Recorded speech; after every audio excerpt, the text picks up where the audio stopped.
گوجری زبان میں اپڈیٹ سنیے۔ بھارتی فضائی دہشت گرد مودی حکومت نے پہلگام کا فالس فلیگ آپریشن نہ بانو بنا کر پاکستان کے خلاف اپنا خوب سے باطن کو اظہار کرتا ہوا جہریت کی، جس ماں پاکستانی معصوم بچہ نہ نشانوں بنائی گئی ہو۔ اس کا جواب ماں آج پاکستان نے مکار و عیار بھارت کا غرور نہ مٹان واسطے آپریشن بنیاد مرسوس کو آغاز الفتح میزائل کا حملہ نال کی ہو، جڑو حالیہ بلا اشتعال بھارتی حملہ ماں شہید ہونے والا معصوم پاکستانی بچوں کی یاد ماں وقف ہے۔ پاکستان کا سیکیورٹی ذرائع نے بنگار کے کیا ہے کہ پاکستان کسی بھی صورت میں معصوم بچوں کی قربانیاں نہ فراموش نہیں کر سکے۔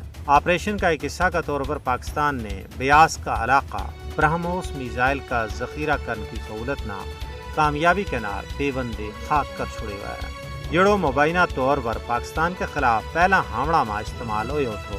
اس کے علاوہ اودھمپور ایئر بیس نہ بے اثر کر دیتا گیا ہوا ہے، پٹھان کوٹ ایئر فیلڈ نہ غیر فعال کر چھوڑے ہوا ہے۔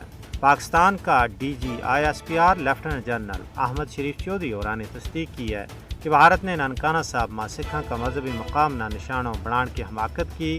اس کی طرف بھارت مکار نے 6 ڈرون لانچ کیا، جنہوں نے پاک فوج نے کامیابی کے نال چاڑ دیتا ہے۔ انہوں نے کہا کہ ہم صرف بھارتی فوج کی پوسٹاں نہ نشانوں بنا رہے ہیں، جیتوں پاکستان پر جہریت ہو گئے۔ ڈی جی ISPR اور کو یہ بھی کہنا تھا کہ بھارت میں مسلمانہ اور دوسری اقلیتوں پر اس کی ذمہ تنگ کر چھڑی ہے۔ کشمیر میں آزادی پسندوں پر کافی حیات تنگ کر دیتا گیا ہے۔ اس جعلی انکاؤنٹر ہر تیڑا کو معمول ہے۔ بھارت کی دہشت گردی نہ صرف پاکستان بلکہ کینیڈا، امریکہ تو علاوہ پوری دنیا میں پھیل چکی ہے۔ سیاسی ماہرین کو کہنا ہے کہ اگر دنیا نے بھارت کی درندگی، فرعونیت اور دہشت گردی نہ روکے تو پورا جنوبی ایشیا ایک بڑی ایٹمی جنگ کو ایندھن بن جائے گا۔